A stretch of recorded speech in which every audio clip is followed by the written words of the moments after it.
since we've been live for a little. Stuff to talk about. I mean, we were chatting for a little bit about. Oh wait, did Stellaris. the Star reset come out? Because I didn't check if mine got shipped yet. I can't answer that. We'll check when we get to I'm that. gonna look at the Square Enix store. Oh yeah, that we're talking about that. I didn't. Fucking! What is this Google AI shit? Get this out of here! I don't want to ever see this. Stop telling me things. So welcome. It's Discussing Tabletop. We have a bunch of topics to talk about today. You can see the docket popped up there. I guess we can get started on it. We can get started. I'm just logging into my Square Enix account to check something. Well, that is a topic on here. We will be talking about that. And I want to make sure to tell people if it's shipped or not. Yeah. So I guess, how's everybody's week's going? Mine went pretty well. I took some days off at the beginning of the week. They didn't amount to much of extra time. It's so surprising that, my front end of my week is so front-loaded a lot of times that, even when I, removed the stream time, I still didn't have a lot of extra time. Ooh, no time. Yeah. It meant just a little bit of... It was more relaxation than actually work time, which I want to take this time off from more work time, but it ended up being just I can breathe a little bit. It was fine. I'm still getting some things in here and there, and it's not bad. But, anything in particular, good, bad about your week, or was it just, felt like a normal week? I keep waking up at night with my jaw being really swollen. And having to take, a bunch of pain medicine to get it to go down, and then I go back to bed. Hopefully that can be a little bit better, or you can get it checked out soon. Yeah, once I get insurance again, I should probably, go to a doctor about it. I'm bad at that kind of thing, but I would say, yeah, I guess, I am notoriously bad at being I probably should go to a doctor, so I understand that feeling. And I have some insurance, and I don't do that either, so I respect you for that. I guess we can start with talking about something that I thought was coming, and it's not completely done, which is our good friends from the, what was that set? It was the Unfinity, where they introduced stickers and attractions. Yeah, that was and really made dumb. them legal in everything. Yeah. Guess what? They're banned in Legacy, Vintage, and Pauper. Doesn't surprise me. They still exist in some other formats. Ban them entirely. They're stupid. They're so stupid, and Unfinity should not have been anywhere near legal ever. It was just such a terrible idea, and I'm glad they're What do you mean? Wizards never makes bad ideas. They only make good ideas with Magic the Gathering. They definitely didn't send the Pinkertons after someone. Oh, I do like that. When we released Infinity, we knew the partial legality of Magic's border formats was an experimental risk. The concept of widening a set's appeal more players adds core a good one. Moving forward, we won't be releasing this kind of experiment anytime soon. Yeah, no, it's probably what I can imagine how bad it was, because the cards are very broken. Unsets do have their people that like them, but they're never going to Unsets are fun because they are, not really tested. They're, kind of broken cards, and there's fun in that, but they should not be allowed near actual cards in actual sets, because they're not balanced. Yeah, I do think the unsets, were never modern legal, so we don't have to worry about that. Yeah. And I guess, I don't know how they reacted to Commander, so that's the only thing I don't know about. They might still be there, so enjoy your Commander games with fucking stickers still. Woo, stickers. So, speaking of corrections, we also have similarly that Paizo has said that they're basically going to be... They are coming out with these cores. So they're we gotta actually discuss all the stuff we put out and how it reacts to all this stuff. That'd be nice. As Lightning and I discovered, you can't really mix the two editions of the rules together. It's very hard to. Unfortunately, yeah. Like there are points in times that they match, at other points in time which they don't. Because we were looking at Sorcerer, because Sorcerer isn't reprinted or changed yet. That's in Core 2. And it took me and Lightning way too long to realize that when we were looking at it, because we kept like, why does it say Legacy? What does that mean? It doesn't work because they changed how the focus points work.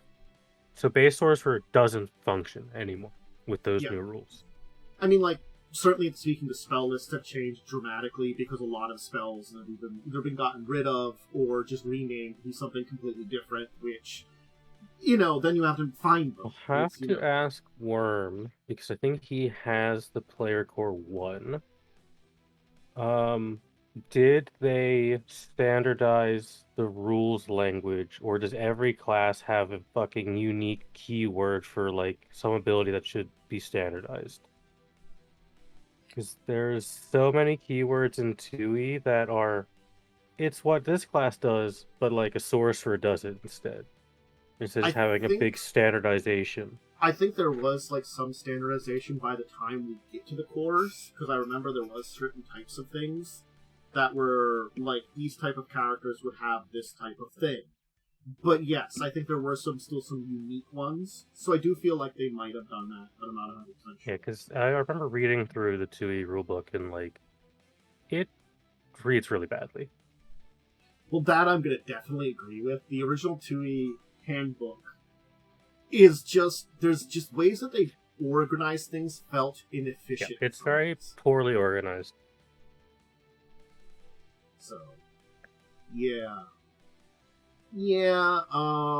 the goal is for their, like, hardcore rules to receive 2 errata and FAQ cycles a year, and as needed basics, and then, like, their Lost Omen books will get updates and FAQs per years per cycle, and then also the Adventure Pass will kind of be on that too. Good stuff. So they're basically like, hey, they've done errata before, but they're like saying, like, we're going to be doing a lot more of it because we have basically, updated a system, and there will be some errors here and there. Yeah, if you run 2E, because I know we've discussed it, if you run 2E, make sure you wait until Player Core 2 is out so all the classes are updated. I definitely will at this point. Just so we don't have any rule conflictions that are a pain in the butt.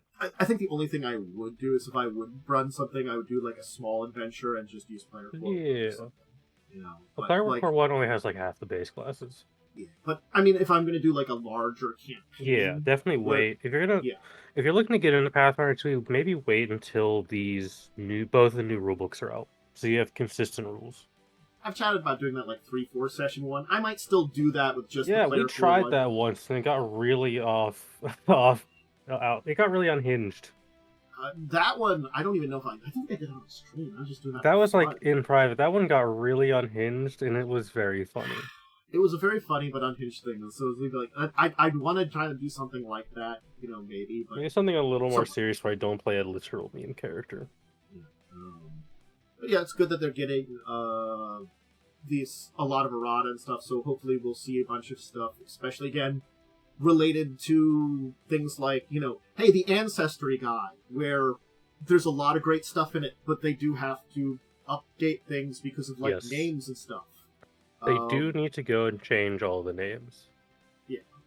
I learned that half-orcs are not called half-orcs anymore, and that actually is very cool, in my opinion. Yeah, they got a specific... half-orc and half-elves have a different name now. It's like the thing that, like, the half-breed, the half-ancestries do exist in other ones. It's just those two are common and have their own terms. Because, again, I used to only know the original rulebook. I saw they kind of, like, changed all that, and you can just kind of make half whatever now, if your DM allows it, and that's cool. Yeah. It's generally speaking, if you're the same type, theoretically, you could have some level of compatibility. Yeah. And so you could have the half-child, like, you could have your half-elf, half-dwarf, if you wanted to. It's just they're very, very... They're so... I know. But they're so rare, they don't have a term like half-elves and half-orcs who have been part of, like, the zeitgeist to a degree. They show up a lot more. Anyway. It's very neat. I like it. I think a lot of stuff they're doing. It's good. So. Paizo continues to disprove this. Alright, here was an interesting one I did want to talk about, because I don't know if we've talked about a lot of it I've talked about a lot of the people out stream, but I don't know if I've talked about it in stream as much, because we have now Japanime is working with one of the Vtuber companies to put out a card game. This is really independent. Which one? It is Phase Connect. I don't know who that one is. I'm not going to know any of these VTubers.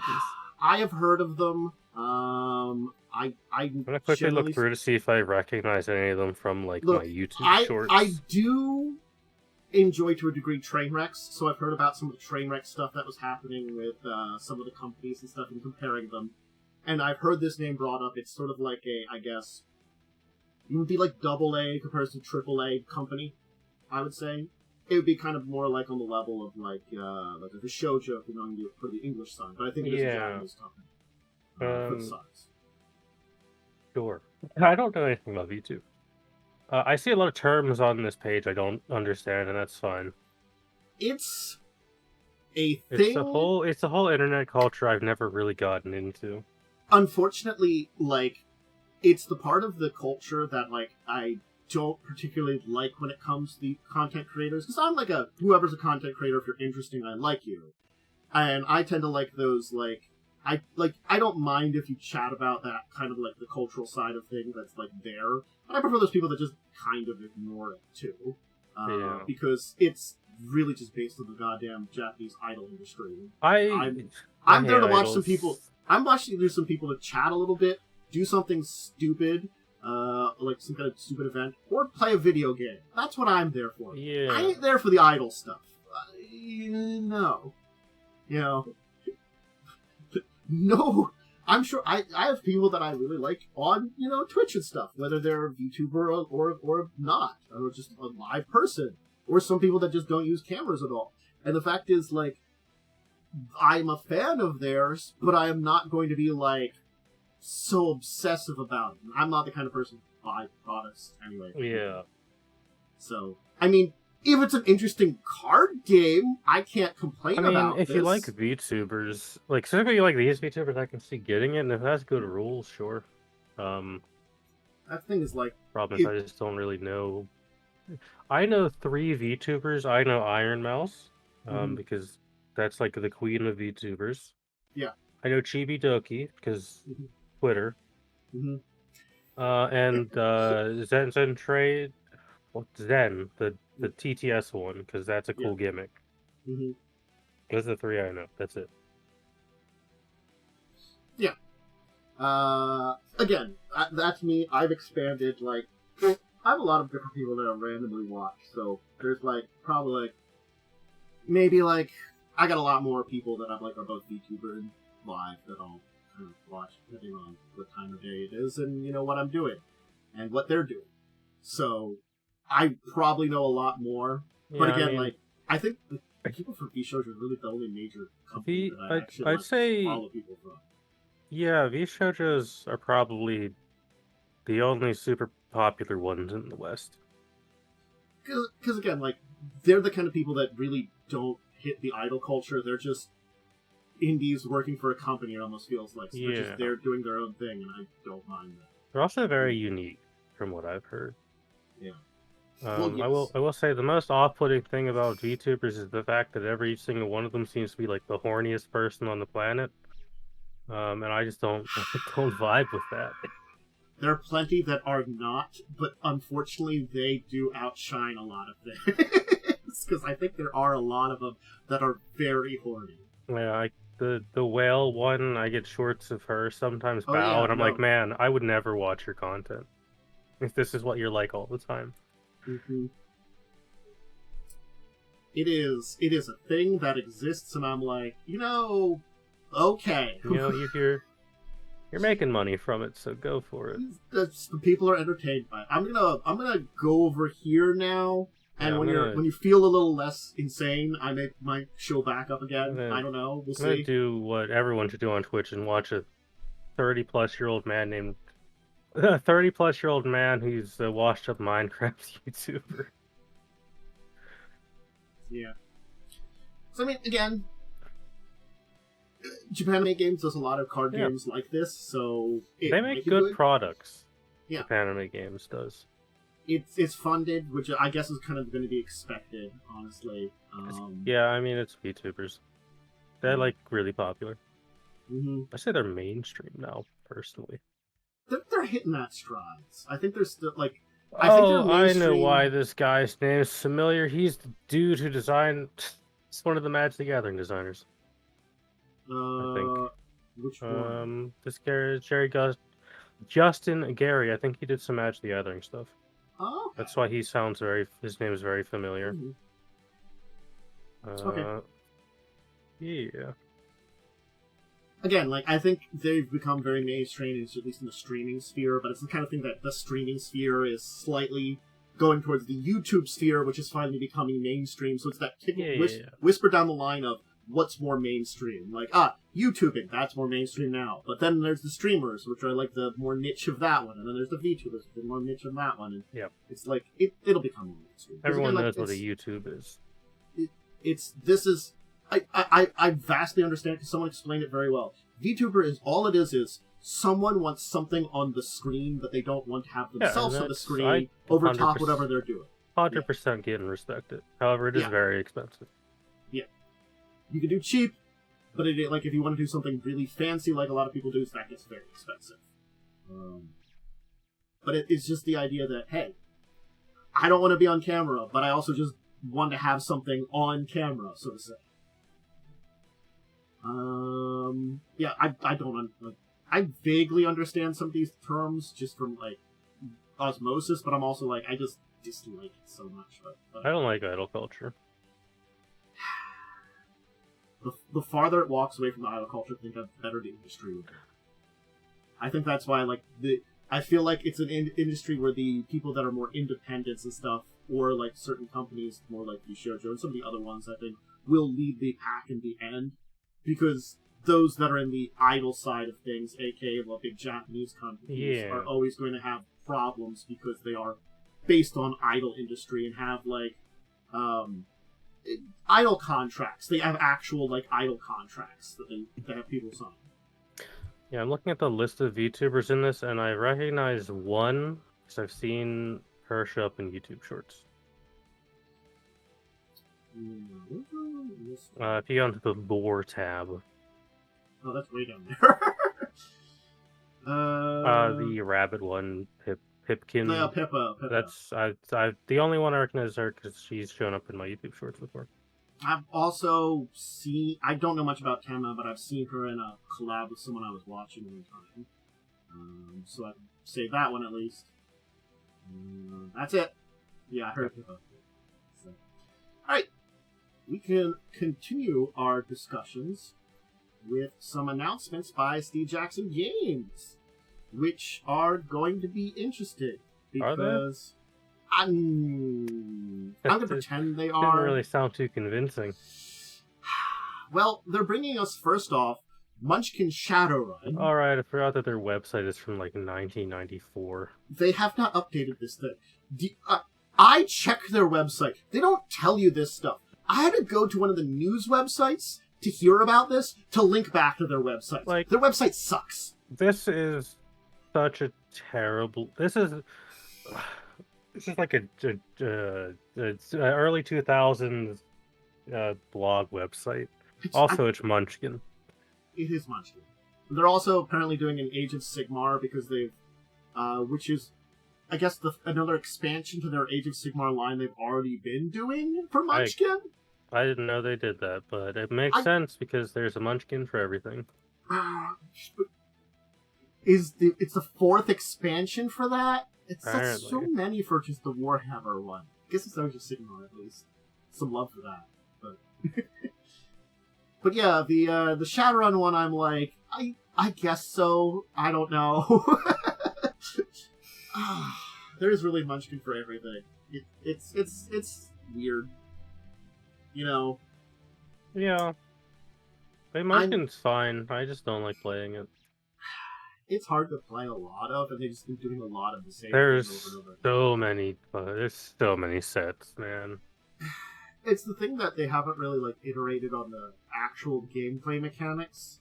They did a few times, like a decade ago, and now they just reuse those things here and there in different sets and stuff like that, and it's just the same thing still. And yeah, like they're talking about like the Age of Sigmar one is going to have like dungeon portals and stuff, and they've done dungeon portal-y stuff in a Munchkin game before.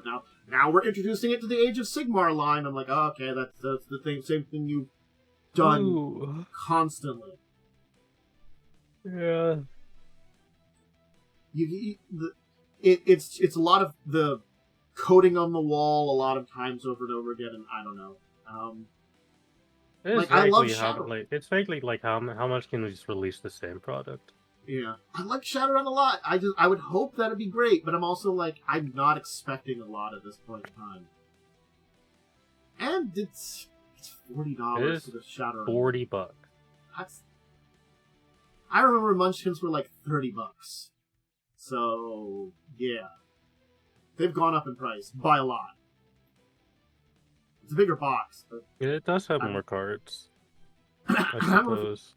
Well, I guess you get more stuff with it. Like, they give you, like, a board to play on and, like, actual little pieces or something. 193 new cards. You get a board. What else included in this thing? That's it. Go. Yeah. Anyway. So, if you're interested in that, again, I'm a fan of Shadowrun, so I'm, like, half in there on top of it. I'm like, I like Shadowrun a lot. More Shadowrun-related things might be neat. Maybe to get it out there to more people. But I'm also like, I don't know if it's going to have anything unique. You could maybe see some people preview it first and get an idea if it's something that you really would be interested in and work on it. If you're. So, check those out. Hey, are you getting that shipment you were talking about this? No, apparently Final Fantasy? It's going to ship at the end of the month. So yeah, apparently because of its massive amount of popularity, they have had to print ahead of schedule or reprint ahead of schedule the starter set. I did see they already have to do a second printing. Yeah, which is very funny. I'm not surprised it immediately sold out. I'm really not. Final Fantasy 14 is insanely popular. It's hit its stride in popularity. It's one of those things that's always been around, but I feel like over the last couple of years, give it like really the last like 4 years have really been like the peak of its popularity. I think the last couple of expansions have really helped cement it. Oh god, yes, like because I remember I never played until the third expansion came out because I've always heard that the base game, and this is my truest opinion, base game is pretty trash story-wise. Like, it's not a very fun story. And also, you're low level, which makes it even more not fun. The first expansion, cool story. The second expansion is, to this day, when I recommend people play the game, they'll get to the second expansion, they will stop playing because it's that bad. This did make me think of, I did see, I was listening to a podcast this afternoon, and there was mention of someone by the name of Jesse Cox, who might be putting out a video that definitely won't be putting out this video, that's going to be playing Final Fantasy 14 1.0. God, I mentioned it's the most awful thing. If you could do it, don't do it. You don't want to. It's so bad. There's part of me that wants to experience it. I'm pretty sure he's going to play and put it up on video or something. There's part of me the way he was talking about There's part of me that wants to experience what the original release was like, but I've heard so many bad things about it. Mm-hmm. Anyways, if you are going to get into Final Fantasy 14, now is probably the best time to do it because, like, most of the game is free now. You just have to buy one expansion, I think. Okay, so the full set is supposed to release in 2024, and restarting the starter is like reprinting it already. It just tells you how goddamn popular it is. I have kind of high hopes for the system because the people who make Final Fantasy 14 are designing it and also are really big D&D nerds. Because there, for a while, was a stream where the core dev team would play D&D, like live streaming it, but it's all in Japanese, so I can't watch it because I don't speak Japanese. Again, you know, I would love to see what the system is, that kind of stuff. When I get it, I will definitely like turn my camera on and show it all off. But it has to show up first. Yeah. So, again, you know, it's a tabletop role playing, and it's Final Fantasy 14. So yeah, we'll see some more on it. Final Fantasy's hot shit right now. Really, everyone loves it. All right. So up on GameFound, because it's the 40th. It's so old. It's so old. I can't even think about how old that is. It's the 40th anniversary of Labyrinth. Yes, the movie is quite old. And they have the board game. It's an anniversary collection for the board game. So I think the board game has been out before. But revised rules, the revised rules and expansion and some miniatures. Yeah, so it's basically like, hey, the 40th anniversary, the game is or the movie is coming up. We're releasing a revised version, a special 40th anniversary version of it. I'm okay with this. You know, it's if you already have the game, you don't really care, that's fine. But if you want to like get into the game, this might be to get the tabletop. If you're a fan of Labyrinth, the board game, this might be an excuse to get the board game. You know, things like that. You know, and it's celebrating an anniversary of a game, of a movie. God, my brain just not saying correct things. And so the campaign hasn't started yet. It'll be starting relatively soon. I think the end of this month it's supposed to be going live. I saw that somewhere in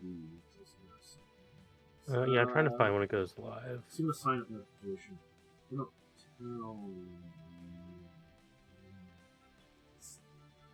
I don't understand GameFound very well, so... yeah, GameFound isn't as easy to navigate as Kickstarter. Yeah, so... Stupid sexy David Bowie. I mean, it's not long. He was in that movie, and his package was on display. Yeah. And there is a point in time where his arms are replaced because there's a man named Michael Motion standing behind him doing the orb thing. It's a movie. Yeah. One of my favorite movies. It's a good movie, but it is also like young kid nightmare like that for a degree. The Dark Crystal. They're both two really good movies, but they're really weird. I do really love that too. So, we were wrong about the Dead by Daylight stuff. It was Vecna. Yeah, I wasn't expecting that. More boring. It's also voiced by Matt Mercer, I think. That's fine. Yeah, voiced by Matthew Mercer. There's the Dicebreakers article about it. But... I don't know. I already don't like Dead by Daylight. But you could have picked a better villain than Vecna, because he's already in a lot of stuff. Yeah, I get why they're doing Vecna, because he has this adventure module coming out soon, or it's already out. I don't really know. But so I guess that's maybe why they've done Vecna. But man, you could really do like anyone else. Strahd. I don't think Dead by Daylight has a vampire. You could have done Strahd.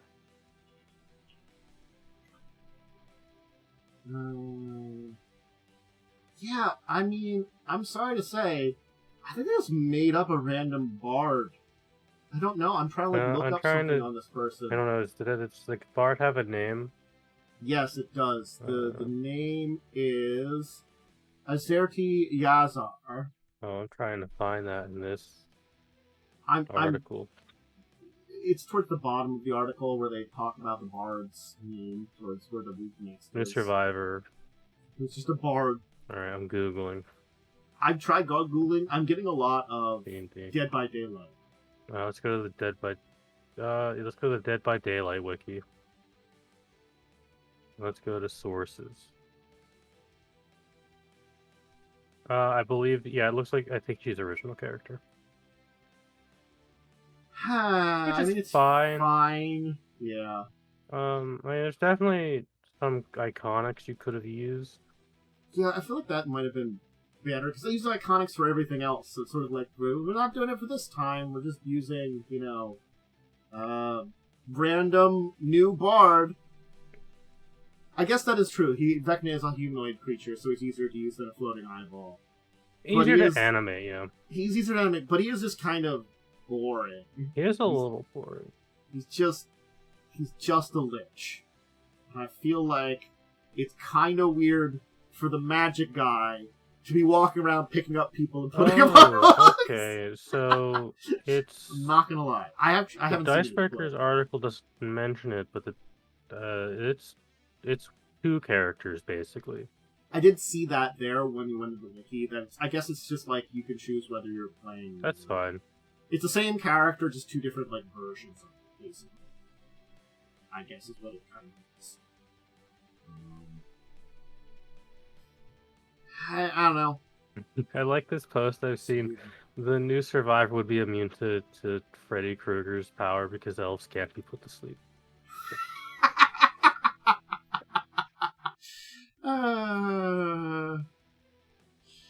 God. Yeah. Look, you don't need to heal people, honestly. I mean, I know one person you could heal a little less when they do stupid stuff. Like, jump into a fireball rage. As a cat. They're learning to do less stupid stuff. It's like a process.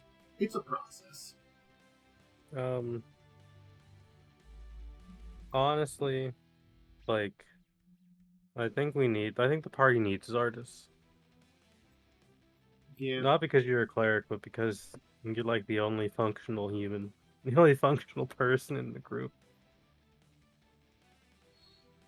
So, here's the backer kit for this one. Talk about it. I have a Dicebreakers article too, maybe to share if we want to get a little bit more information. But this is the main one here. There is a Terraria board game, and it's gonna be live later on this month. That's fair. I swear I heard about this one and forgot all about it. I did hear about this thing. I also did hear the other day that there is another final update for Terraria coming out. Really? Yeah, there's another one. Apparently it's going to be very large because the game can't be done. I mean, like, I played Terraria years ago, and I knew there was a lot of stuff, but like coming back and like seeing like some of the insanity that people like has been added in the late game stuff, I'm like, that does not look anything like my game I was playing. Here's the crazy thing: I've never played Terraria. I like it, but I'm also very bad at playing games like Terraria. This game has been out for like, this game has been out for like 14 years, and I've never played it. I am notorious at like building a lot of unnecessary tunnels. Not gonna lie, and like mining out the entire world. I kind of get bad at that kind of thing. I've gotten better at it, but like, it's a thing. So I mean, like, we knew this was coming. I'm not sure how you're supposed to be able to dig, explore, fight enemies and bosses and stuff like that. I'm curious how it's going to kind of work. Looking at, that might be a picture of the board in the Dicebreakers. I mean, it looks like a board. So, I mean, it's your kind of there's a lot of games that have stuff like this. I'm going to say. I'm going to be interested to see how the Terraria board game, based on the video game, not only captures the video game, but makes itself unique from so many other resource management, monster fighting kind of board game, co-op board games, because there is a lot of those type, even like in the kind of more fantasy-ish genre. Yeah, it's a pretty common type of game to be made. So, maybe we'll revisit it later on. I don't know. We'll see. I don't know. Maybe the next time I talk about it, I'll like have purchased Terraria for $1 when it's on sale.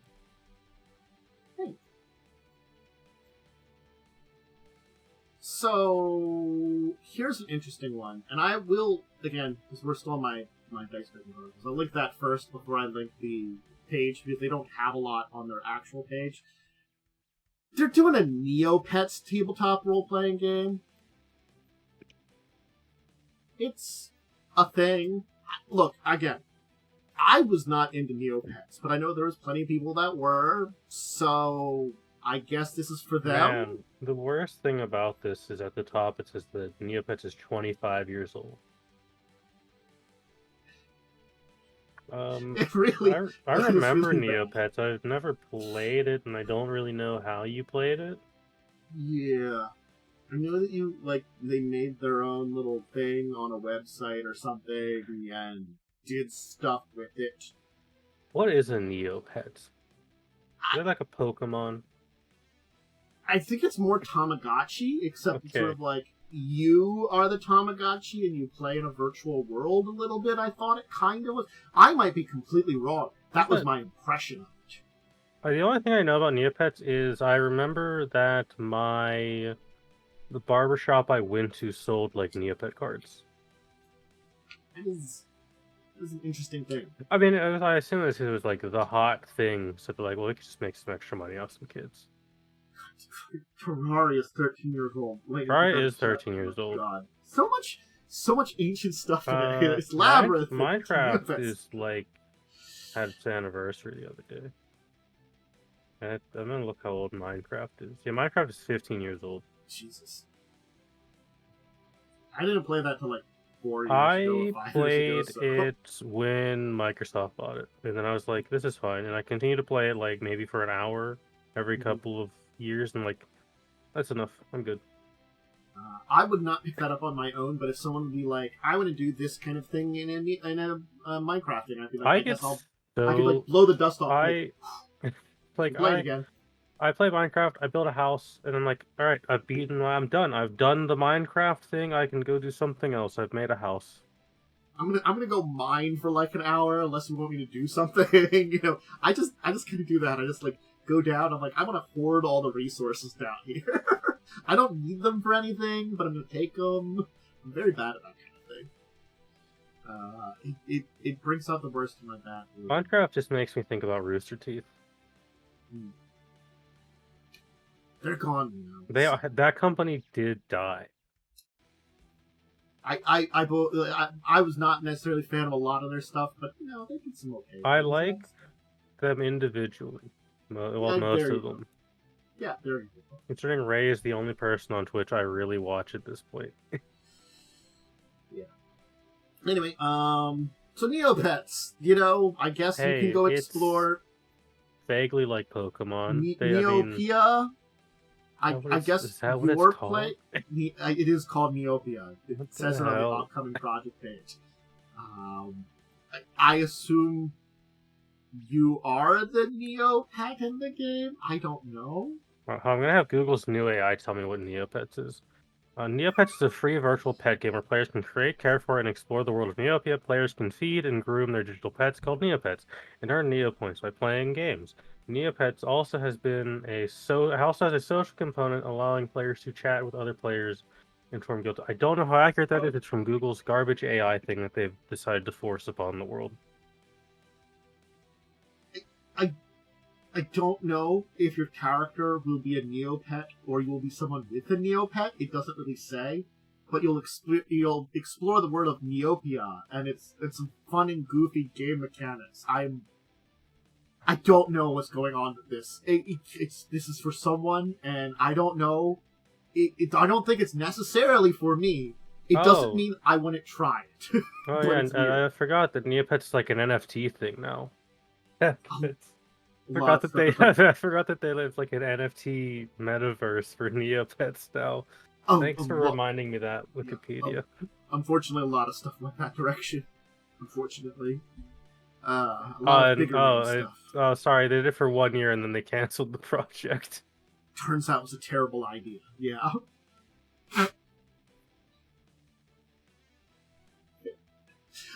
I didn't want to beat the dead horse, but the tabletop gaming news, they beat the dead horse on that NFT project that I've brought up a few times now. Good. Because they put up a huge article breaking down everything in like an actual like news way, because they're like, hey, we're gonna put out like a full news article about this rather than these small articles.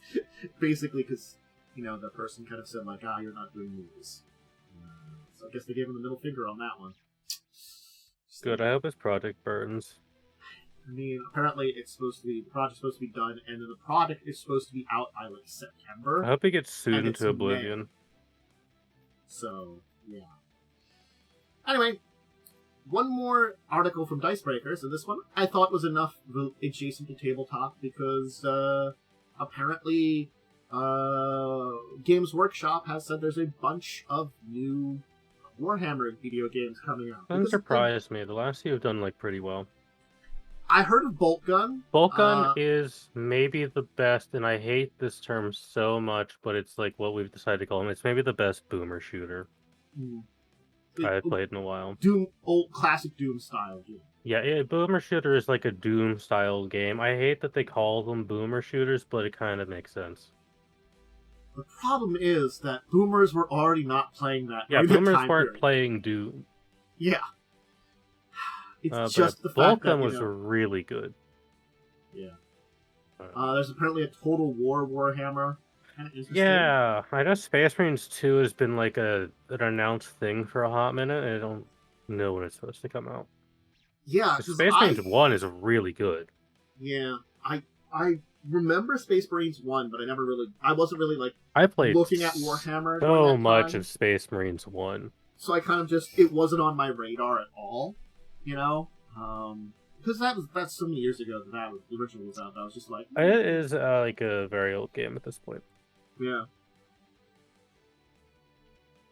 Yeah. So I mean, they're doing a lot of stuff. I guess it's Warhammer Skulls is their video game side. I think it is. Yeah. It's from the weight. Says it here. Games Workshop. Warhammer returns as fresh peaks. Oh, yeah. Yeah, because like the last couple of Warhammer games have done like really well. Yeah. But I would argue that Warhammer has entered a new renaissance of popularity. Again, like I do think like it's one of those games that like a lot of people already talk about it, so I wouldn't really get into it myself. But the lore is very interesting for the Warhammer world. Like learning about it like over the last year, I'm like, actually, this kind of is an interesting set of lore. Yeah, and I enjoy that Games Workshop is finally like, hey, maybe we should actually stop pandering. Maybe we should address the fact that a lot of like not good people love our products.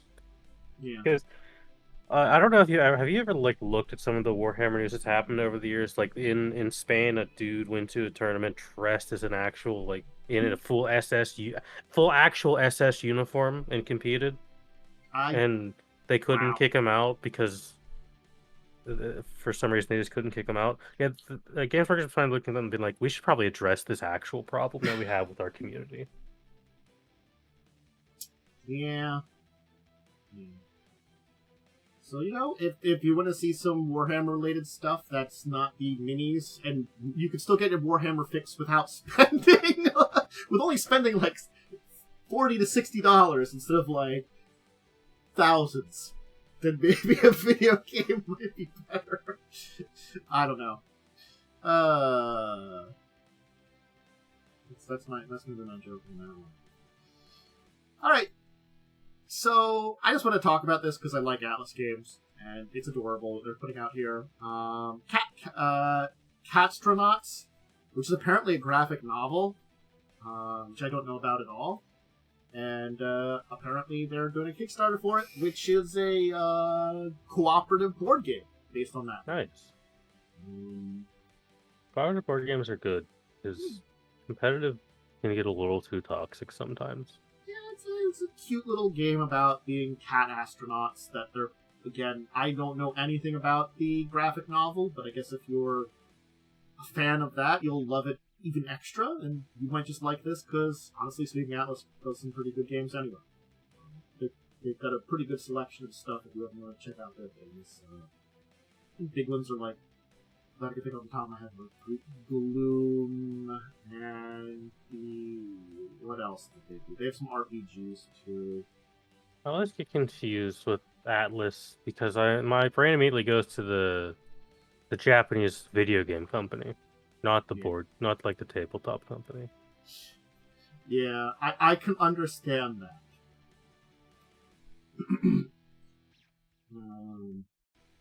They do like the Magical Kitties line for RPGs and things like that, so they don't make Persona.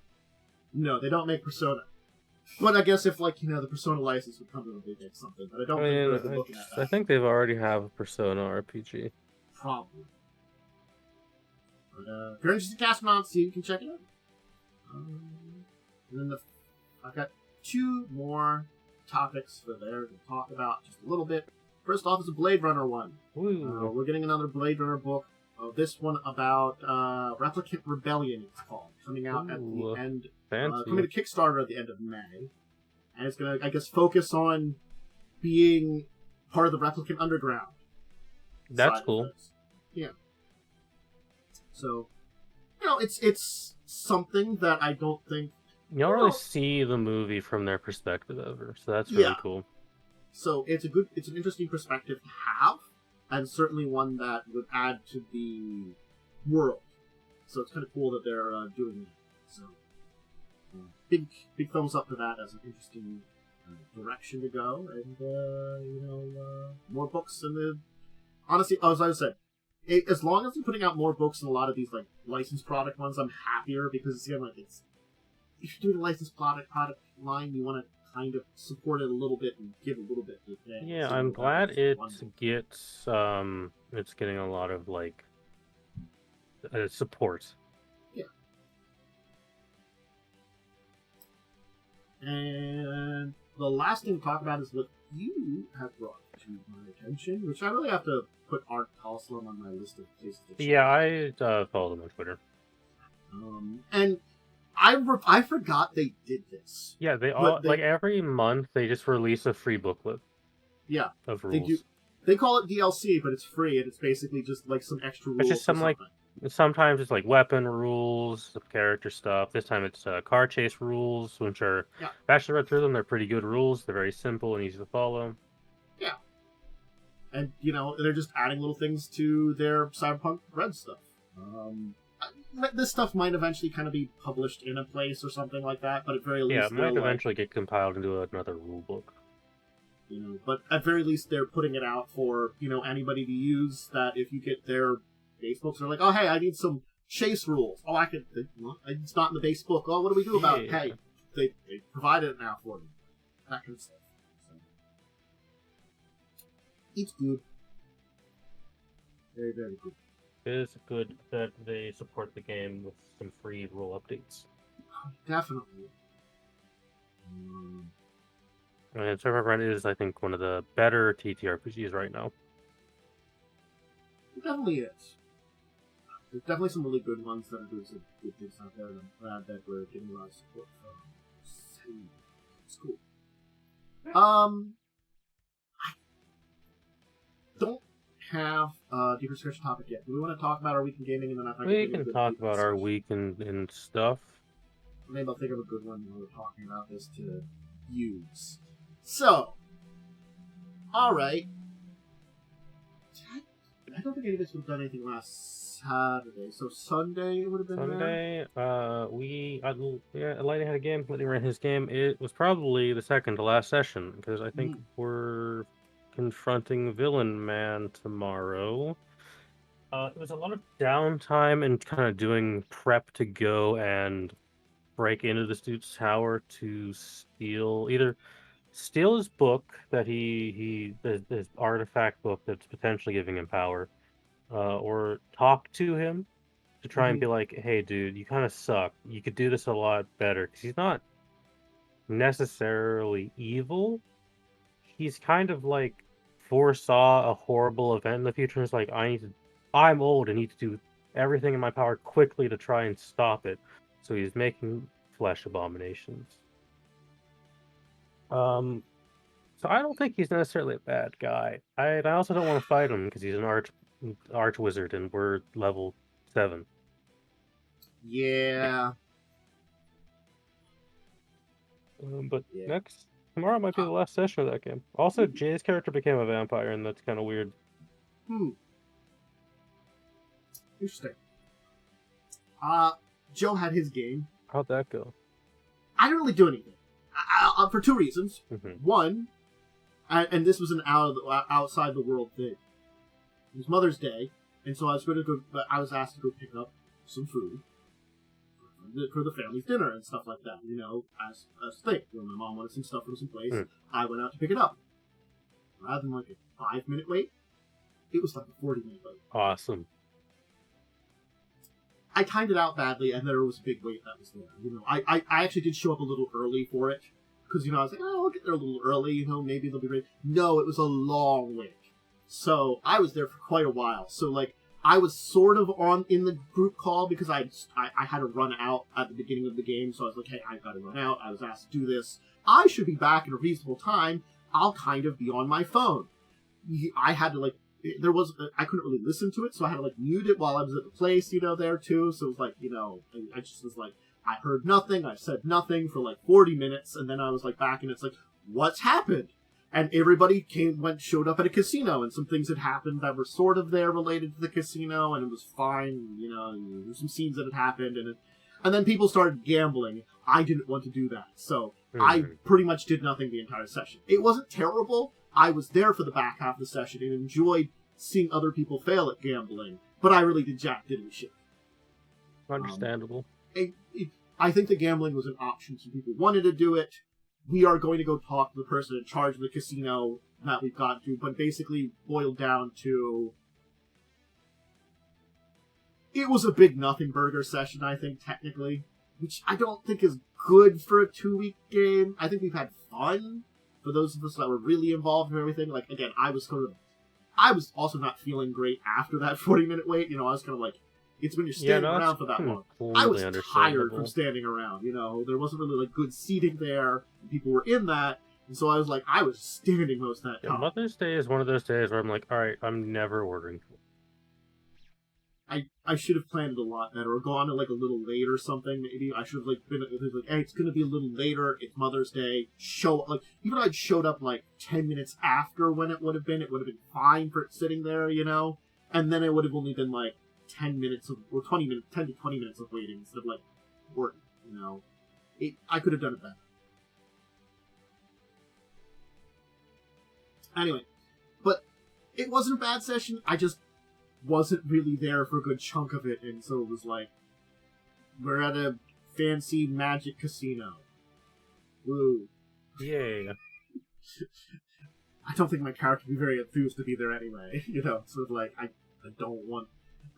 my character's not sold on Sigil, basically, and I know that, and I'm hoping that some things can happen to at least get my character more online. But a lot of negative things have happened over the last couple of sessions that I think have just kind of soured my character a little bit for the entire thing here. And it's just like, can we just go to like the elemental plane of air and go back home? I really don't care about this crap. We had a Monday game? We did. Did have Monday stuff. It was like a downtime. Well, we finished sewer stuff, and then we did some downtime. Yeah, we resolved the sewer stuff. There wasn't... We fucked up a coffin pretty bad. There wasn't a lot left, because it was like killing a vampire and arranging to kill another vampire or something. Yeah, we might kill that guy. Yeah, we probably should. I mean, like... We did blow up his coffin. Yeah. He's probably really mad. Yeah. So we're probably gonna have to kill him eventually. We also killed his spawn a second time. Yeah, we actually killed it this time. Yeah, one's actually dead now. Yeah. And we did downtime. We did a lot of downtime rolls and stuff, and we progressed our characters' lives as students in an academy. Yep. Things continue. Lightning didn't fail any checks this time for downtime. Yeah. It happens sometimes. Very cool. Very good. Yeah. Sometimes you just roll okay. It helps. I think the new way we do downtime is also just better. Yeah, we've been figuring out better ways to do downtime, and I think that helps a lot. Especially because the checks are going to be, like, I think River and I were talking, River wants to do them, like, every 2 or 3 sessions to have a little bit of downtime. Spreading it out a little bit more, too, because it felt like we kind of hit downtime a lot. I feel like spreading it out is also better. Yeah, it felt good for... The 3 sessions of no downtime felt pretty good.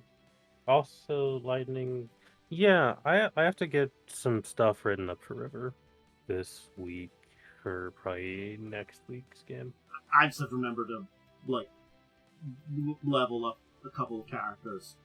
Like, technically, I have 2 characters to level up, and then also the stuff with like gear for your characters, because I'm trying to make loot more interesting in Pathfinder, which we'll talk about in a minute. I'm working towards that. So I guess then we had... Yeah, well, I'm going to try to give gear for people, so everybody's massive inventory. Well, wizard, I don't really need a lot. But everybody's kind of under anyway. But Tuesday we had your game. I had my game. You talked to the Celestial Lady, you saved the Solar. Yeah, we talked to some other people. Stuff. We learned some stuff. Just a big learning session that, hey, maybe some outside forces are trying to just cause a lot of chaos. I'm not gonna lie, like, there's a lot of, like, I'm sure some of the other characters understand it a bit more, but I feel like me as a player have, like, missed some things or something that you probably, you probably did miss something. I vaguely know what's going on, but there's parts of this that I'm occasionally just thinking about, I'm, like, head-scratching about, like, some of the complexity, details. Because I kind of, like, the long and short is basically the worm cult has destabilized a sort of a plane attached to yours and is using it to cause a lot of chaos on your plane to try and take over. Okay, that makes so much more sense. That's basically what's going on. And that's why you're trying to fix that plane so yours becomes safe. Okay, so they try to sabotage one plane so they could invade another. That makes it make sense because so much more. Okay. Just from like a big world perspective, planar travel is really hard. Mm-hmm. Some planes are easier to break into than others. So they basically would like hit one plane and use that to jump into yours. And in the process fucked up that plane. I assume because it's like vaguely connected to ours, the Dream One's a very easy one to get. The Dream One is kind of connected to a lot of planes. So it was like the easy place to get into. It's the one that like we can sort of maybe travel to easiest. Or easier, I should say. Yeah. Makes sense. Okay. And now you are going to go and do the optional thing of save a dragon, who will probably help you in your final battle if you do that. I am okay with that. That seems like a neat thing to do. And, prepare the sword. Yeah. And you have a Solar. You so far have a Solar and like a Snake Sorcerer on your side. Cool. I don't think we convinced a, Kitsune lady to do anything. Kitsune lady, honestly, she's kind of just there to give you stuff. She's not going to leave her little pocket dimension. She expedition dumped a little bit. Yeah, she's really not going to leave her pocket dimension. She doesn't want to. Then on Wednesday we had Crimson Queen, which I gotta be honest, I really liked the energy of this session a lot more. It was a good session. You were right. That battle was just... The battle's very Pathfinder. It was such a Pathfinder battle. It was just such a Pathfinder battle. It's like, what I mean by that is, like, it's such a Pathfinder battle, it's like, this just happens now. There's no reason for it, it just occurs. Because your players need experience points. It was that way, but I liked the idea of making the test a little bit more challenging with something like this. That's why I kept it too. It was like, the test is honestly really easy. Like when you folks are like, this is what we can do to make it easy, and I'm like, yeah, this test really isn't that difficult. I 100% was not expecting the wall of fire to actually block them. Honestly speaking, because it was like on an angled thing that they were kind of like walking up a little bit, it was like an angled mesa that was probably a little difficult to get up. It made it that they would have to have jumped a lot higher. That's why the one tried to leap over it and actually failed and went through the wall. Because I'm like, it has to like roll very high to go from like a lower elevation and jump over it. It was a really good idea just because of the elevation differences. Yeah. Yeah, for once the cleric had the correct spells ready. I think that's the terrible thing about being like a cleric a lot of times, because you have so many options and sometimes you just don't have the right spells ready. Yeah. But Someone had a nice talk with a dead person who may or may not have existed. I think my character's just a little crazy now, you know? No, just a little bit crazy. You're still good. You're still good. I'm fine. Don't worry about me. I'm just a necromancer. And then I just basically put you on a quest line that's related to this entire thing of like, hey, yeah, this is what you have to go get. You have to find a way in that's safe. You have to go talk to these people, and they can help you safely get in there. But it'll still be horribly cursed, but at least you can get in there without the curse affecting you as much. My favorite part of the session was Lightning going to reveal the cool wings that their character had, and then me remembering, oh yeah, I have a weird thing now, and I just showed off my fox noodle, and it broke everyone. The fox noodle and me now having to speak it hi, Smoothskin. I mean, hey, Furless. Just a ghoul. It's just a ghoul from Fallout. Hey, Furless, how's it going? Yeah. I think that just broke everyone. It's the mild heat stroke of fox noodle. Just a fox noodle. It was certainly there's a lot of interesting things going on, and I did really enjoy. There's a sentient creature that can talk to us. Good times. So I think overall the session went pretty well, and after letting the consumer. Yeah. Yeah. That was a character. That was a character we joked that just kept eating the bodies of people we killed. Ling did do that. No one stopped Ling. It's like, Ling. So I feel like you needed a squirt bottle. Be like, stop no, eating stop it. Those stop, corpses, stop eating you that. animal. Stop eating that guy. It just kind of became a running joke.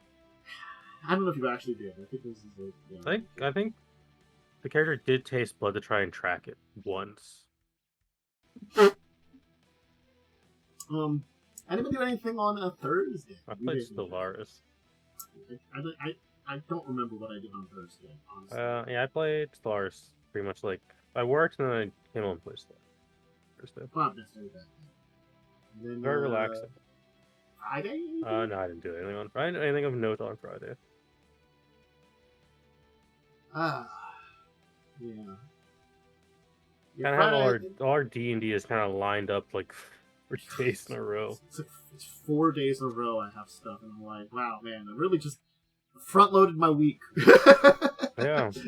I mean, when Lightning's game ends, I probably won't be joining more than 2 games, because I need time to do stuff. Yeah, I don't... It's sort of I like being in games, but I feel like being in, even if it's every other week, 3 games is a bunch. I feel like maybe just 1 or 2 would be good. Because I feel like a lot of that time I'm also I kind of want to, run something small or a second game of my own or something, especially for the channel, but I just, I don't find myself thinking about it as much sometimes. I run my game, which is, a lot of work. There's, so much work to run the high-level nonsense I'm running, because I have to test so much with a monster to make sure it doesn't just one-shot you. Yeah. I'm looking forward to the next game run. Is just going to be a 10-session silly Final Fantasy game. And then River's an Academy game. That's very chill. And then Pathfinder is Pathfinder. I don't really have to do anything. Again, the story is just running through very quickly, though, too, in that one. But, it does feel like this is taking less time than the Pirate game. I think the Pirate game, it was getting used to Pathfinder. Pirate game was 2 years of game. Yeah. Roughly. There were more breaks. We had more breaks. We had more people, I think. No, it was the same amount. Well, we had more people, drop. I think that's the thing, too, is we had more kind of... So we had to have a couple of filler sessions. Yeah. To get 2 new people in. I feel like there was also, the filler parts of it were a lot more filler. I also feel like... I'm just going to be real. There was a lot of that game that just didn't go anywhere. It's I don't know. It was cool to have just a boat to go and do stuff, but it kind of got a little old after, book two. I think that's the thing. It's sort of like they're like, here's a boat, you can do some stuff, and they're kind of like, cool. What kind of stuff? I don't know. You give me some suggestions. Here's this island that has a sentence of lore. I know. That's where we're like, here's some other things that you can kind of suggest here and there. There's this like entire thing, like one of the things that I used, which I changed a lot of it, was there was that entire thing of one of the post-game options was this big kaiju monster showing up. So I'm like, I would have not wanted to roll that out. But that's why I was like, I want to hint on that kind of thing happening. That's an interesting idea. Here's an island where a kaiju's come to fight it, and is just hanging around. And there also happen to be some, like, magic tech rooms. There are some things in that book that happen that is like the next adventuring problems party. Right? That's like their next party's problem. There's a lot of, like, little weird things that can kind of happen that I feel like I'm both, like, glad certain things can happen, but I'm also like, it's a lot of trouble. That Crimson Throne takes place in a much smaller... Well, it technically takes place in a bigger area, but there's a lot of distance between shit, and you're not really going to the other parts of Pharesia. Whereas the Shackles, you get a relatively small area, but there's like so much you could just go to. There are a lot of us like, oh hey, if like this person survives or escapes, they can become a recurring villain. But I'm also like, I don't really care about recurring. Like, I'm gonna tell you this. I don't know if I want to use Land's son again. He might just fuck off and be someone else's problem. He's like, the only guy who's escaped, I think, because we also didn't do anything to try and kill him. Yeah, I was like, it's the thing is, like, the way they present him is like, you could have him fight here, or he could just honestly just go and fuck off. Just the way they present him. He's like, he doesn't necessarily have to fight you. It's like, yeah, you killed his dad, but his dad was an asshole, and he didn't like his dad. No. He literally has, like, no reason to not like us. Yeah. That's the kind of thing, it's sort of like, I think in some ways the book presents like, he wants vengeance here, but also like talks about how he hates his dad, and I'm like, that makes no sense. Why do you want vengeance? That sucks. Yes, he's kind of a sociopath, because he's like a sociopathic like necromancer, but like, honestly speaking, he's just an evil necromancer. There's only 2 people who wanted to kill him, and the rest of us just didn't care. Yeah. Like, I'm gonna be real, it's hard to get Ivona to care about a dude who's like, oh, I make undead. Ivona is a necromancer. Like, sure, she's a good necromancer, and she says that she does not like creating undead. She's got bigger problems right now to deal with. That's kind of why I feel like I'm just, like, not going to use him again. I'm just going to be like, he's Joe and Wormchair can go kill him post-game. I don't care. They'll be high enough though they can probably just 2v1 him. Yeah, if they really feel like doing it, they could, like, say they do or something, or it could just not I guarantee you they've both forgotten he exists. Yeah, I'm sure they have, Like, I could understand Lightning's character wanted to get rid of him. He's an evil necromancer, yes, but it's sort of like, Zardist is just like, there's bigger fish to fry right now, kind of thing. Other problems. It's pretty low on the problem list. Yeah, and, like, he never created horrible massive undead armies. He was just a criminal necromancer. I feel like... Yeah, I do like the running joke that Lightning's mentioned that this artist does have to tell me no every time I look at a zombie or at a corpse.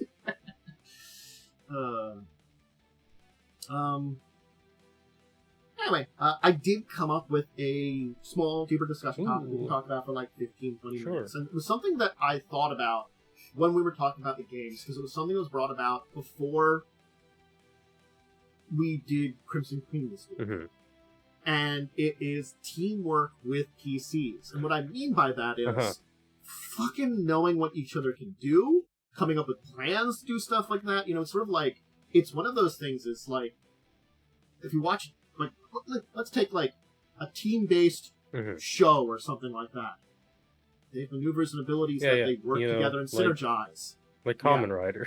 Yeah, like Kamen Rider, or Power Rangers, right? The X-Men, Sentai genre. Or even like X-Men, like, if you go by like the anime everyone, you know what the characters can do and how they function together, right? The fastball special, like if you think Colossus chucking Wolverine at someone, that's not really that special of a thing, but it is a maneuver they work together to do as a team.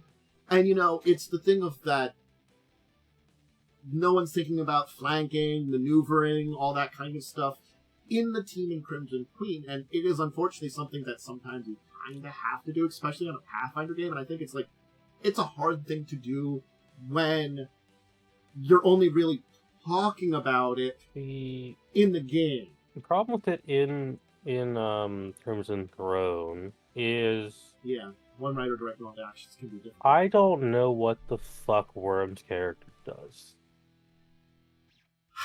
I barely know. Like, I don't know what Worm's character does, and I don't know what Joe's character does aside from get angry. Joe's character gets angry and hits things with a hammer, and that seems about it. We also have characters that don't need to work together very much, because Big Hammer Man, that's pretty easy. Yeah. Worm's character is a shifter, which I think would benefit way more from being a druid or a fighter. Yes. I agree in Toilet. Shifters are not the best characters. No, they're hard to do builds with because they're not a great base class. I feel like Worm's build is fine. Okay. Yeah, it's fine. It is currently a functional build. I think the fact is Worm looked up stuff online. Yeah, which is the worst thing you can do as your first time Pathfinder. Honestly, I think Worm has played Pathfinder before, but many, many years ago. Sort of like really doesn't have the experience. Yeah. It's like one time of playing some Pathfinder in the past, and it's like you don't really know that much. Sardis is a bog standard cleric. Yeah. I'm bog standard wizard, and there's a bog standard range attack build. We don't really need to work together because we don't have anything that benefits massively from that level of teamwork. Yeah, I think the thing is, like, some level of, like, knowing what's going to kind of can happen or what's going to happen, and, like, maybe discussing plans. Like, he's like, I'll go move around behind them, saying something like that, or things like that might help, Oh, I'll go flank. I'll go distract them. I'll go after this one. Saying stuff like that where you can kind of, like, do a little bit of planning. Like, you don't need, like, super large teamwork ideas, but I think it's just little things of, like, focus on this one, focus on that one, that kind of stuff. And plenty times, it's not really that important, but it does sometimes come up in things where it could have helped here and there, And I think that's just where it is some level of communication. Were you going to say something? Sorry. No, it's fine. That also brings up a good point. We don't have character builds that benefit from flanking very much. I think, yeah, that's true. Well, for me, more, it keeps a creature from maneuvering itself than a lot is one of those things. Flanking still can help. Yeah. But, like, against multiple creatures, not as much. We are a little gimped by the fact that Joe can't be next to an enemy. Yes. Because, in my opinion, reach weapons are a trap in Pathfinder. Because they make it so you can't be next to someone. Really? Reach builds only work if you have someone else to replace you. Reach builds work really well on fighter who can take a feat to threaten 5 foot in front of them with a reach weapon. And only fighter can take that feat. Yeah. I think that's the thing is, it's an interesting thing to have the hammer, but it suffers even more when he gets big. Because he has to think about, like, I haven't talked about it much because he's been really good at being able to be there. But when he's big and he has a larger reach. And has to be that even much farther away from someone hit. Yep. And if they get within that reach, he can't hit them. And so there has been a lot of times he decided to go to, I gotta claw someone. I have to remember that I can delay my turns in Pathfinder as a high initiative character. That's true. Because I am playing a wizard, and wizards are really good at board control. Yep. Because the issue of enemies keep 5 foot stepping away, I can easily solve that by just putting a wall of fire behind them. Yeah. I think it's the thing that using Crimson Queen as an example is very good because, again, Pathfinder is it's a system that does benefit the heaviest in a lot of the more modern systems from teamwork. But even, like, a lot of systems do benefit from a level of understanding each other's characters and what they can do. And oftentimes it's one of those things of, like, I think this is a problem for a lot of games. Teamwork with PCs comes from communications from players.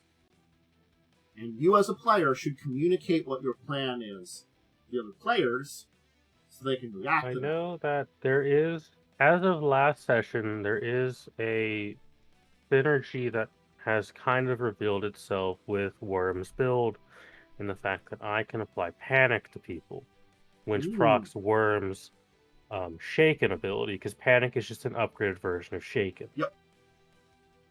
That's the only thing that we can use to work together between him and my character. That's it. Yeah. You can make things have some fear, and then Worm can do extra damage. Yeah, because that is the true power of a Necromancer, is being able to cast just the big fear cone. Fear cones are still really good. I mean, unexpectedly, one of the well, technically speaking, yeah, one of the Boulets survived. One tried to run away, but was not quick enough. I need to really. There's one meta magic item I need, and it is Selective Spell. But it's very expensive. Well, I think it comes down to also sometimes. Yeah, meta magic rods cost a lot of money. They do. They really do.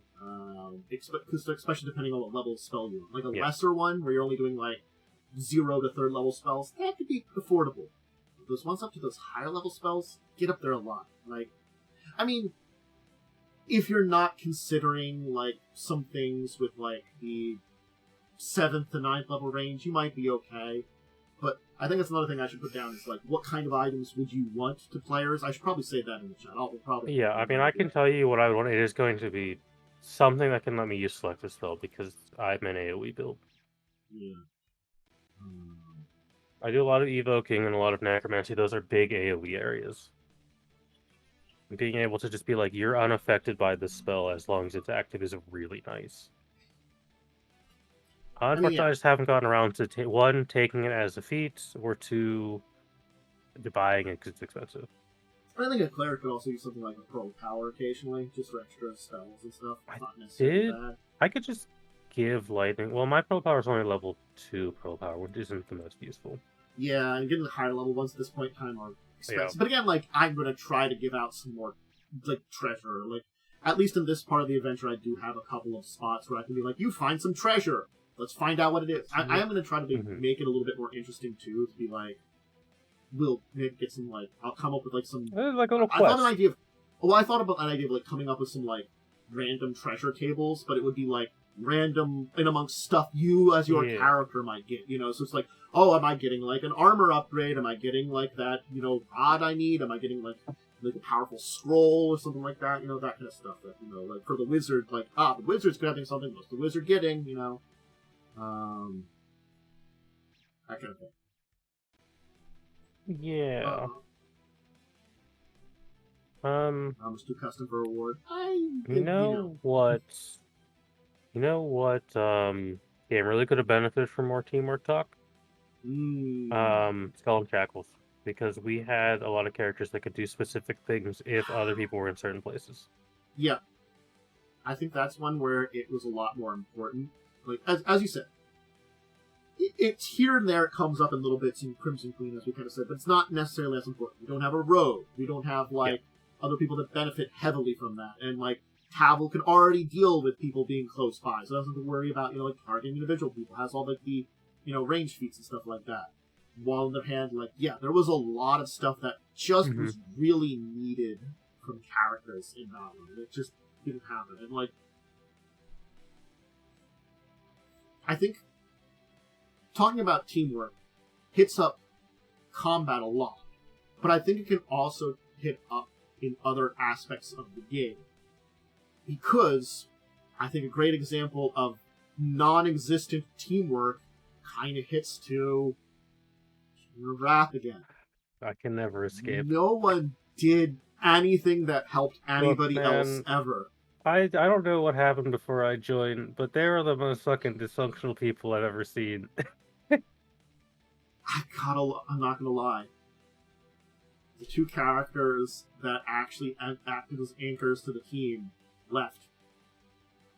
Maxwell and Wintrust they weren't great anchors, but they were anchors. Wintrust anchored Carrie. Yeah. And then Maxwell anchored the team in a lot of ways. It's so strange to think about, because you asked me to, or I had asked to be in that game or something. One of us contacted the other about that game. Yeah.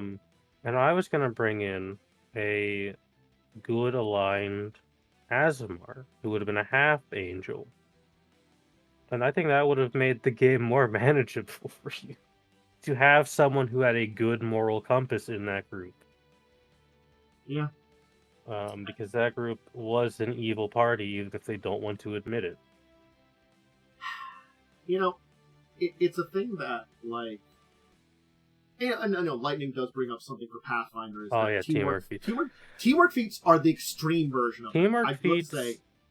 I only remember they exist when I play an Inquisitor.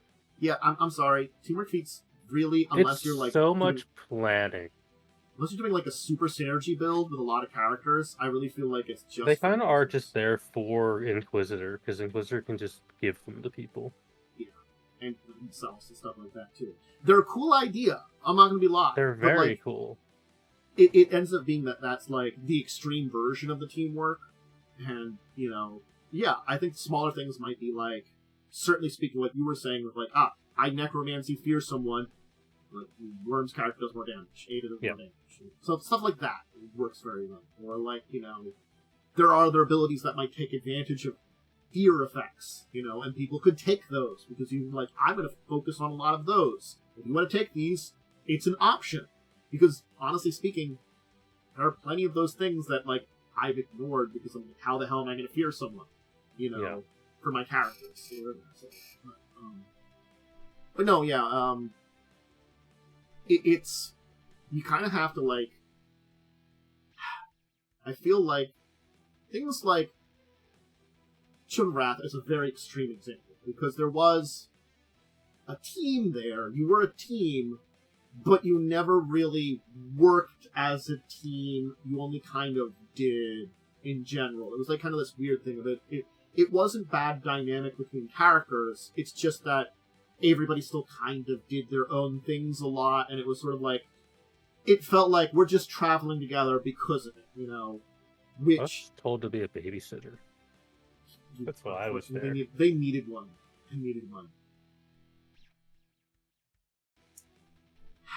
Yeah, I think in a game we do work well together is River's game, because we had the whole party where we all kind of silently worked together towards our goal of stealing an item. Yeah, except for me. Except for you. You just talked about football. Because you didn't need me to be there, and it would have been a terrible idea. Yeah, let's get the guy who can't, lie. Who's, forbidden from lying. To help us steal something. I gotta be honest. I really... I love playing my character, but I also have realized in any other game, this character wouldn't goddamn work. Characters like this are cool in concept, but they cannot work in most D&D games.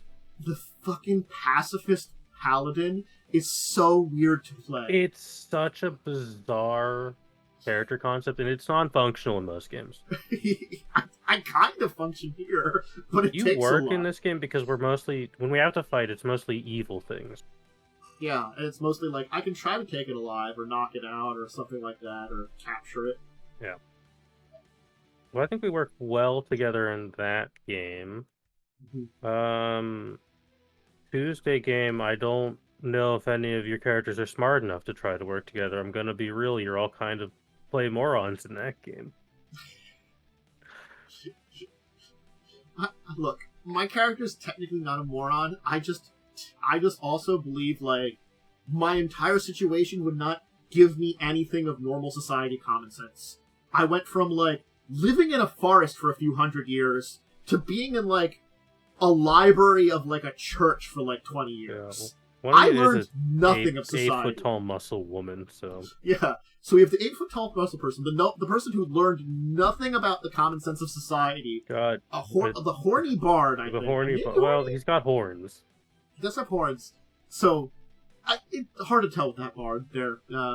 I think the Oni's more horny, judging by that one session. Yeah. And then Bug, who's Bug. adorable, but is like our mascot. Bug is kind of the mascot.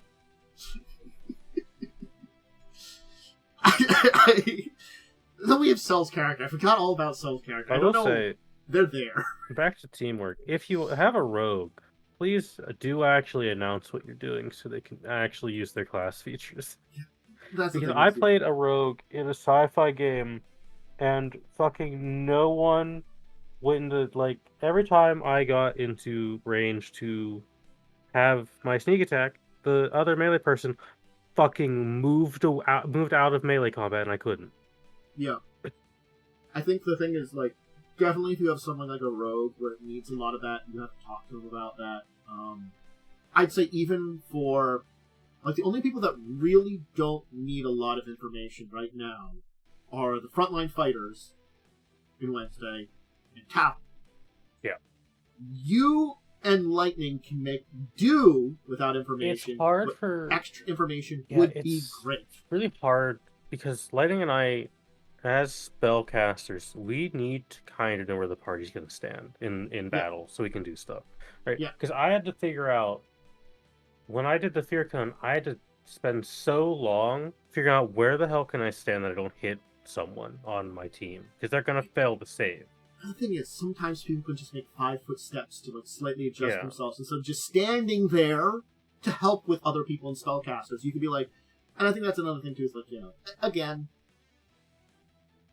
I think the communication in that way would go both ways, because you could have yelled at, like, I don't know, Worm, like, hey Worm, can you move a little bit out of the way? It's like, Ada, move a little bit. Because I could have got, there was a position where I could have gotten 3, but it would have hit Ada, and I know, though, I think Ada has a high will save, I think. Yeah.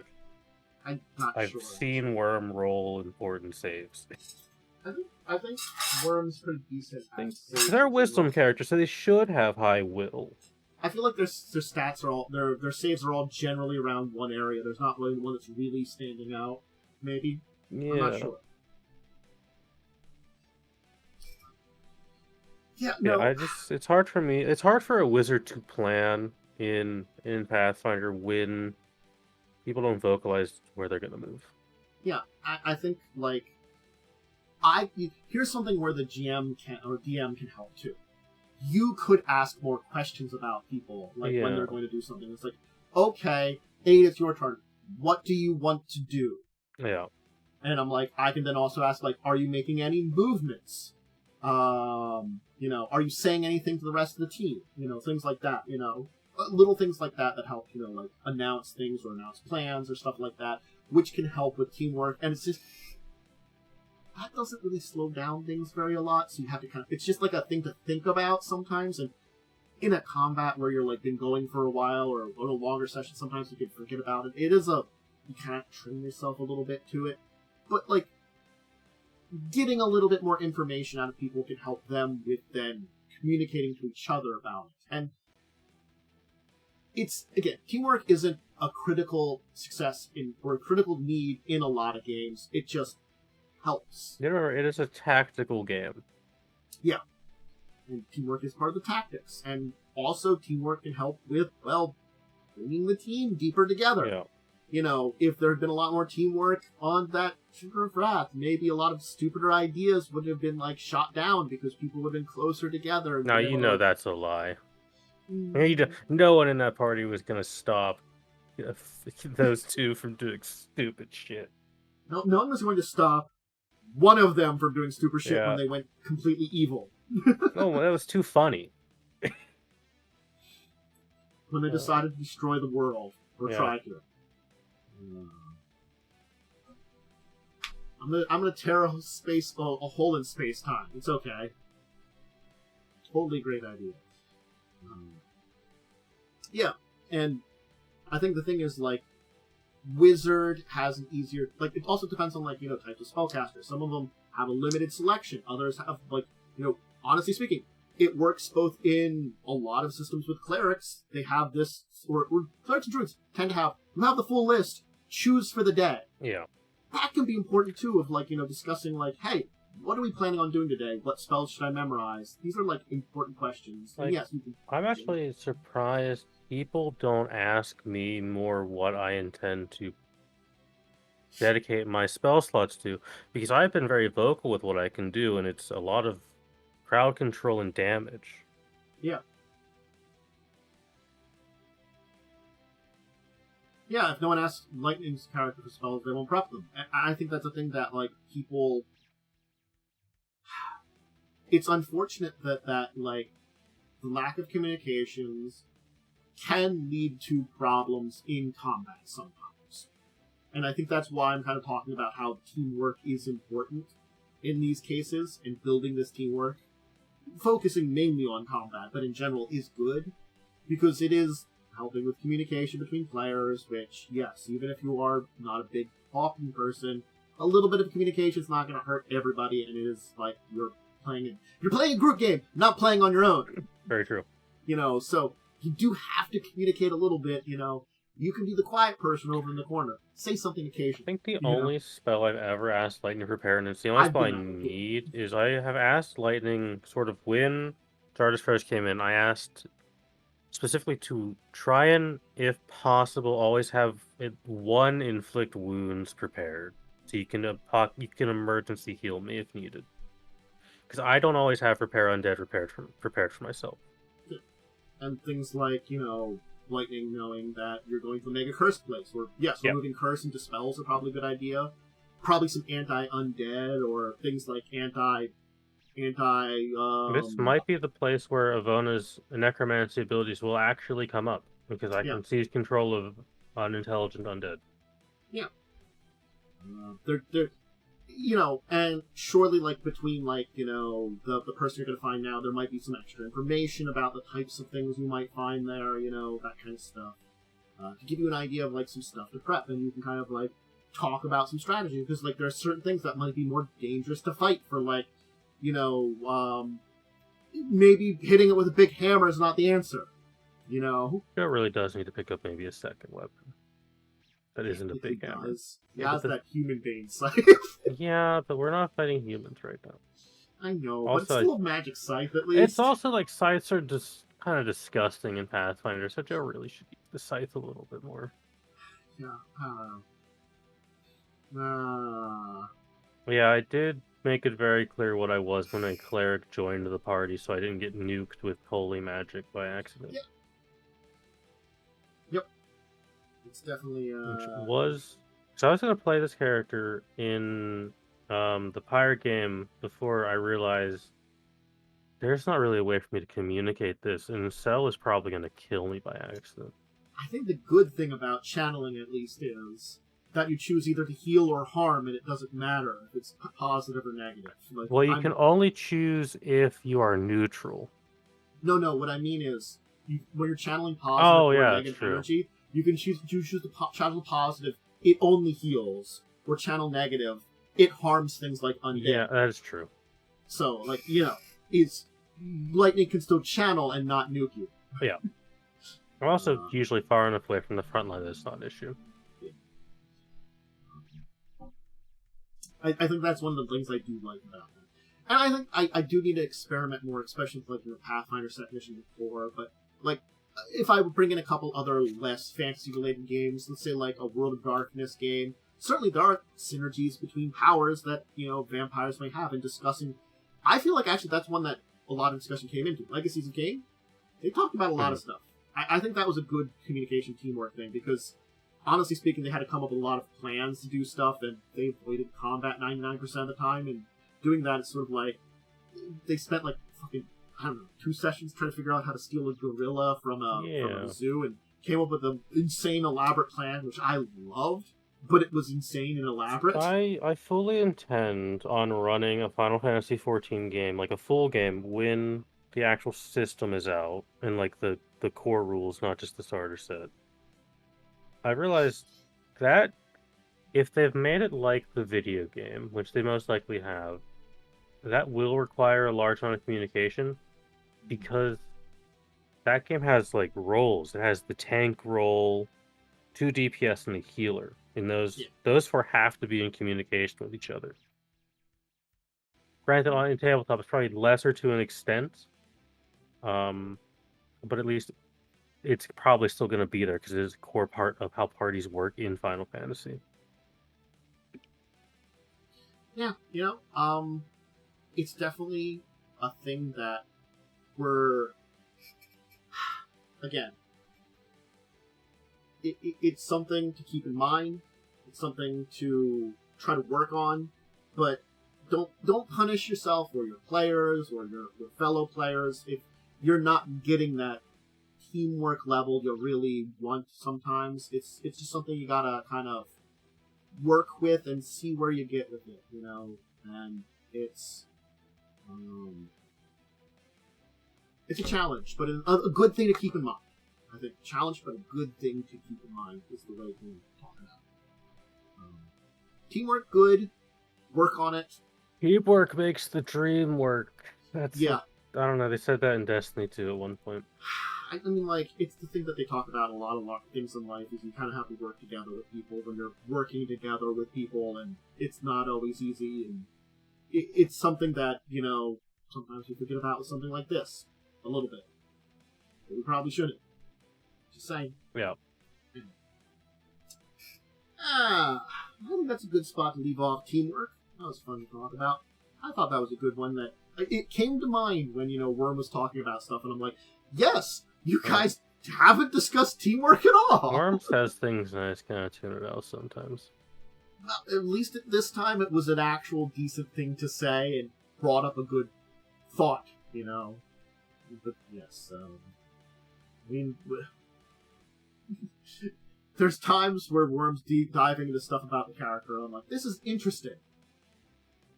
This is not important.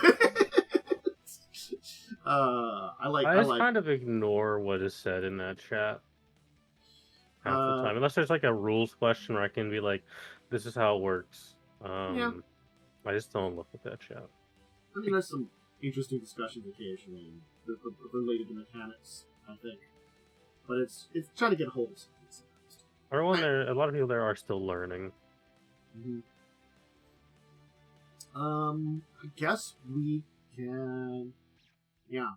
Well, I think if actually you're showing right at the high Foggy.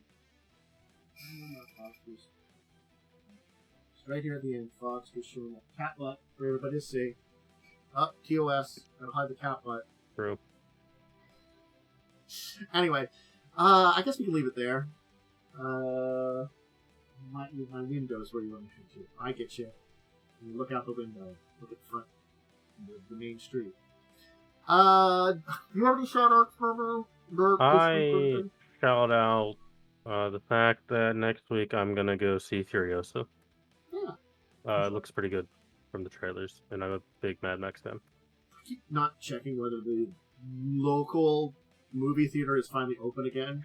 I am like super sad that Toho has an agreement with, I guess, Universal to not release the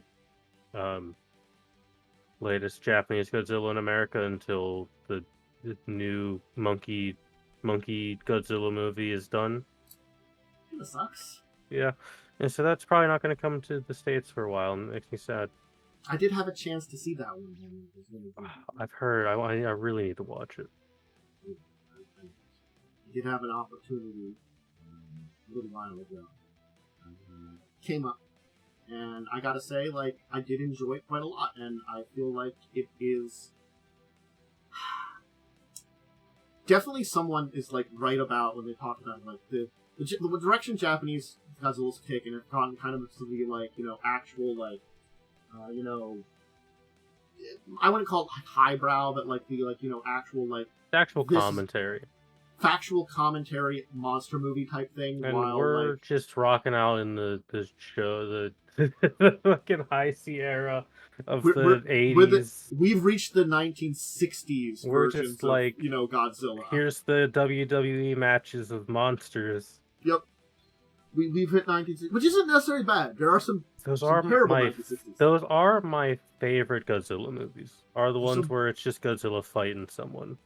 Yeah, there's some pretty good ones during that time period. I definitely can say, like, if you don't be afraid of those crazy 1960s guzzles. Both can exist in a world, and both should exist. Definitely. They should also just not have King Kong be the same size as Godzilla. It's kind of weird.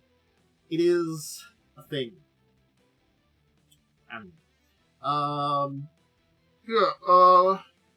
If you wanted to check out my stuff, I'll be back on Monday. I'll get back to that Hollow Knight randomizer. I forget where I think I was going to go to Crystal Peak and be like, is the Dream Nail in Crystal Peak? I think my quest is, gotta find the goddamn fucking Dream Nail so I can beat this game.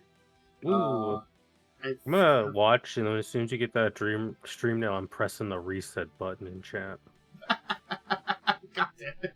I forgot I put that in. That you really should get rid of that. I think I might. Or at least make it cost more. How much does it cost now? It's 100k. I think Win and I can afford it several times. Yeah, 100k's not terrible though. Maybe make it like a million or something. It's a silly one, so it should be like expensive. That one. I haven't checked those points. I'll reevaluate them, but no. Yeah, and then I'll do more Elden Ring, and I'll do all my tabletop stuff and all that kind of things. And remember to check out Crimson Queen on Wednesday at 9. You better. I'm in that. Yeah. And of course, this show will be back next week at 6. We're also sometimes here. Yeah. And Worm's usually here for me. I really have to maybe, like... I keep forgetting to, like, asking earlier in the week, and, like, also talking to people about, like, hey, Joe, do you want to plan for, like, a time to join with us sometime in the next month? So, like, River or other people that are in there. I think River's a tough one, because I think Saturday is, like, date night. Yeah, I think River's Saturdays. But, like, I ask, like, a month ahead of time. It might actually be doable. Should do a Friday game? I could run D&D on Friday, once Tuesday's dead and buried. Oh, we should... we could talk about this after. Lightning, get in here after the stream ends so we can discuss this. About Friday video games. I keep thinking about getting back. I did Friday video games for quite a while. Alright. Everybody, have a great rest of your weekend. I'll be back on Monday. You're going to join Momo and us together again on Wednesday. And, yeah. Everybody, I'll see you then. Bye-bye.